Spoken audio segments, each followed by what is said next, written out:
Welcome back. ಈಗಾಗಲೇ ನಾನು ನನ್ನ ಫಿಸಿಕ್ಸ್ ಪೇಪರ್ನ ತೋರಿಸಿದ್ದೇನೆ, ಯಾವ ರೀತಿಯಾಗಿ ನಾನು ತಪ್ಪು ಮಾಡಿದೆ ಅಂತ. ಸೊ ಈ ವಿಡಿಯೋದಲ್ಲಿ ನಾನು ಟಾಪರ್ಸ್ ಕ್ವಶನ್ ಪೇಪರ್ ಅಂದರೆ ಟಾಪರ್ಸ್ ಆನ್ಸರ್ ಪೇಪರ್ ತೊಗೊಂಬಂದಿದ್ದೇನೆ. ವಿತ್ ದ್ಯಾಟ್ ನಾನು ಆನ್ಸರ್ ಪೇಪರ್ಗೆ ವಿತ್ ಕ್ವಶನ್ ಪೇಪರ್ ಕೂಡ ಪ್ರೊವೈಡ್ ಮಾಡ್ತಾ ಇದ್ದೇನೆ.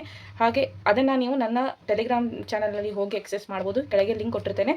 ಸೊ ಆ ಕ್ವಶನ್ ಪೇಪರ್ನ with answer sheet, toppers paper, ಆ ಕ್ವಶನ್ ಪೇಪರ್ ಹಾಗೆ toppers answer sheet with my answer sheet, toppers ಹೇಗೆ ಬರೆದಿದ್ರು, ನಾನು ಹೇಗೆ ಬರೆದಿದ್ದೇನೆ, ಹಾಗೆ ಯಾವುದಕ್ಕೆ ಮಾರ್ಕ್ಸ್ ತೆಗೆದಿದ್ದಾರೆ ಅನ್ನೋದನ್ನು ಅನಲೈಸ್ ಮಾಡಿ, ಹಾಗೆ ಅದೇ ರೀತಿಯಾಗಿ ನಾನು ಈಗ ಅನಲೈಸ್ ಮಾಡ್ತಾ ಹೋಗ್ತೇನೆ ಆ ಪೇಪರ್ನ. ಸೊ ನೋಡೋಣ ಬನ್ನಿ, ಕಂಪ್ಲೀಟಾಗಿ ನೋಡಿ, ಹಾಗೆ ಅದೇ ರೀತಿಯಾಗಿ ಆನ್ಸರ್ಸ್ ಬರೀರಿ. All the best. ಎಸ್, ಈಗಾಗಲೇ ನನ್ನ ಪೇಪರ್ನ ತಾವೆಲ್ಲರೂ ಅನಲೈಸ್ ಮಾಡಿದ್ದೀರಾ. ಸೊ ಇದೇ ಪೇಪರ್ ಈಗ ಲಾಸ್ಟ್ ಇಯರ್ದು, ಹಾಗೆ ಸೇಮ್ ಪೇಪರ್ ನಾನು ಯಾವ್ದು ತೋರಿಸಿದ್ದೆ ಅದೇ, ಬಟ್ ಇದು ಟಾಪರ್ಸ್ದು. ಸೊ ಇದನ್ನು ನೋಡಿ ಹಾಗೆ ಚೆನ್ನಾಗಿ ಅನಲೈಸ್ ಮಾಡಿ ಯಾವ ರೀತಿ ಆನ್ಸರ್ಸ್ ಬರೀಬೇಕಂತ. ಓಕೆ, ಈಗ ನೋಡಿ 70ಗೆ 70 ಇವರು ಸೆಕ್ಯೂರ್ ಮಾಡಿದ್ದಾರೆ. ಇಲ್ಲಿ ನೋಡ್ಬೋದು, ವಿತ್ ನಾನು ಕ್ವಶನ್ ಪೇಪರ್ ಅದನ್ನು ಪ್ರೊವೈಡ್ ಮಾಡ್ತಾ ಇದ್ದೇನೆ. ನೀವು ಇದನ್ನು ನನ್ನ ಟೆಲಿಗ್ರಾಮ್ ಚಾನಲ್ನಲ್ಲಿ ಆಕ್ಸೆಸ್ ಮಾಡ್ಕೊಳ್ಳಿ, question paper with answer paper, right. ಈಗ ಇಲ್ಲಿ ನೋಡಿ MCQs ಆಗಿರ್ಬೋದು, MCQs ಕ್ವಶನ್ ಪೇಪರ್ ಪ್ರೊವೈಡ್ ಮಾಡಿದ್ದೇನೆ ಅಂತ ಹೇಳಿದ್ದೇನೆ. ಅಲ್ಲಿ ನೋಡಿ ಹಾಗೆ ಯಾವ ರೀತಿ ಹೀಗೆ MCQs ಆನ್ಸರ್ಸ್ ಇದೇ ರೀತಿ ಬರೆದಿದ್ದೀರಾ ಅಂತ ಅನ್ಕೋತೀನಿ ನಿಮ್ಮ ಕನ್ನಡ ಹಾಗೂ ಇಂಗ್ಲೀಷ್ ಪೇಪರಲ್ಲಿ. ಲೈಕ್ ಸೀರಿಯಲ್ ನಂಬರ್ ಹಾಕಿ ನೆಕ್ಸ್ಟ್ ಅದರ ಆಪ್ಷನ್ಸ್ ಬರೀಬೇಕು. ನೆಕ್ಸ್ಟ್ ಬರೋದು ಫಿಲ್ಲಿಂಗ್ ದ ಬ್ಲ್ಯಾಂಕ್ಸ್ ನಾನು ಆಗಲೇ ಹೇಳಿದ್ದೇನೆ, ಅದನ್ನು ಮಿಸ್ ಮಾಡಬೇಡಿ, ಯಾವುದೇ ಥರದ ತಪ್ಪು ಮಾಡಬೇಡಿ ಅಂತ. ಯಾಕಂದರೆ ಅಲ್ಲಿ ಡೈರೆಕ್ಟಾಗಿ ನೀವೊಂದು ಬರೆಯೋದಿರುತ್ತೆ, ಹಾಗೆ ಲಾಜಿಕ್ನ ಅಪ್ಲೈ ಮಾಡಿ ನೀವು ಈಸಿಲಿ ಬರಿಬೋದು. ನೆಕ್ಸ್ಟ್ ಬರೋದಾದರೆ ಈಗ ಪಾರ್ಟ್ ಬಿಗೆ ಬರೋಣ. ಪಾರ್ಟ್ ಬಿಯಲ್ಲಿ ಇಲ್ಲಿ ಹೀಗೆ ಪಾಯಿಂಟ್ಸ್ಗಳನ್ನು ಮಾಡಿ ಬರೀರಿ. ಪಾಯಿಂಟ್ ಬಿಯಲ್ಲೂ ನನಗೆ ಮಾರ್ಕ್ಸ್ ಕೊಟ್ಟಿದ್ದಾರೆ, ಬಟ್ ನೀವು ಇದನ್ನು ನೋಡ್ಬೋದು, every time you have to write in points itself. Okay, ಪಾಯಿಂಟನ್ನು ಹಾಕಿ ಬರೀರಿ. ನೆಕ್ಸ್ಟ್ ಬರೋದು ಇಲ್ಲಿ ಎಕ್ಸ್ಟ್ರಾ ಬರೆದಿದ್ದಾರೆ, ಎಕ್ಸ್ಟ್ರಾ ಬರೆಯೋದಕ್ಕೆ ನಿಮಗೆ ಟೈಮ್ ಇದ್ದರೆ, ಹಾಗೆ ನಿಮಗೆ ಆನ್ಸರ್ಸ್ ಕೂಡ ಗೊತ್ತಿದ್ದರೆ ಬರೆದು ಬನ್ನಿ. As I was slow in writing answers, so ನಾನು ಅಷ್ಟು ಎಕ್ಸ್ಟ್ರಾ ಬರದೇ ಇಲ್ಲ.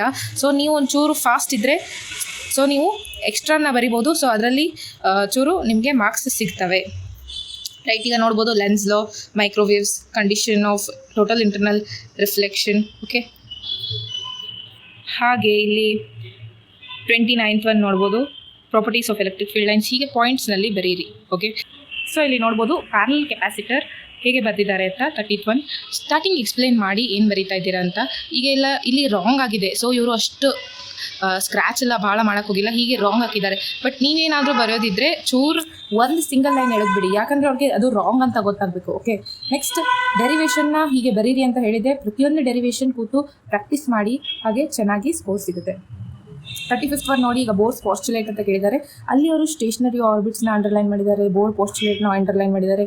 ಮೋಸ್ಟ್ ಪ್ರಾಬಬ್ಲಿ ಅಂಡರ್ಲೈನ್ ಮಾಡೋದ್ರಿಂದ ಅವ್ರಿಗೆ ಒಂದು ಕ್ಲಾರಿಟಿ ಸಿಗುತ್ತೆ, ಏನೋ ಒಂದು ಅರ್ಥ ಮಾಡ್ಕೊತಿದ್ದಾನೆ ಇವನು ಬರ್ದವನು ಅಂತ. ಸೊ ಅಂಡರ್ಲೈನ್ ಮಾಡಿ ಚೆನ್ನಾಗಿ, ಹಾಗೆ ಚೂರು ಗ್ಯಾಪ್ ಬಿಟ್ಟು ಬರೀರಿ. ಹಾಗೆ ಲೈನ್ ಹಾಕೋದಕ್ಕೆ ಟ್ರೈ ಮಾಡಿ, ಯಾಕಂದರೆ ಚೂರು ನೀಟಾಗಿ ಕಾಣುತ್ತೆ ಪೇಪರ್. ನೆಕ್ಸ್ಟ್ ಡೆರಿವೇಷನ್ಸ್, ನಾನು ಹೇಳಿದಾಗೆ ಫಸ್ಟ್ ಚಾಪ್ಟರ್ದು ಇದು ಬಂದಿದೆ.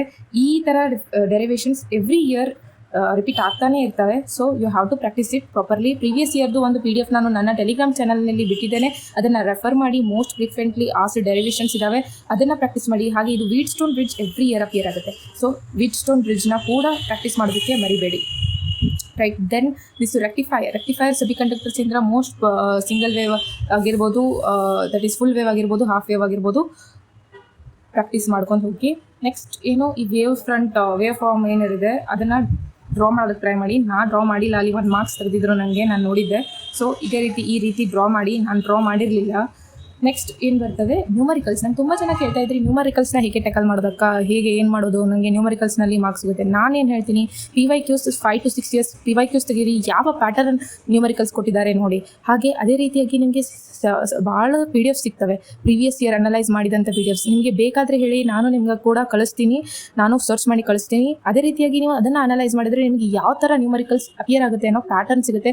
ಸೊ ಮತ್ತೇನು ಮಾಡೋದು ಬೇಡ, ಪ್ರೀವಿಯಸ್ ಇಯರ್ ನ್ಯೂಮರಿಕಲ್ಸ್ ಚೆನ್ನಾಗಿ ಮಾಡಿದರೆ ಸಾಕು, ಅದೇ ಥರ ನ್ಯೂಮರಿಕಲ್ಸ್ ಇರೋದು. ಬಟ್ ಸ್ವಲ್ಪ ಟ್ವಿಸ್ಟ್ ಮಾಡ್ತಾರೆ, ಅದನ್ನು ಮಾಡೋಕ್ಕೆ ನೀವು ರೆಡಿ ಆಗಿರಬೇಕು.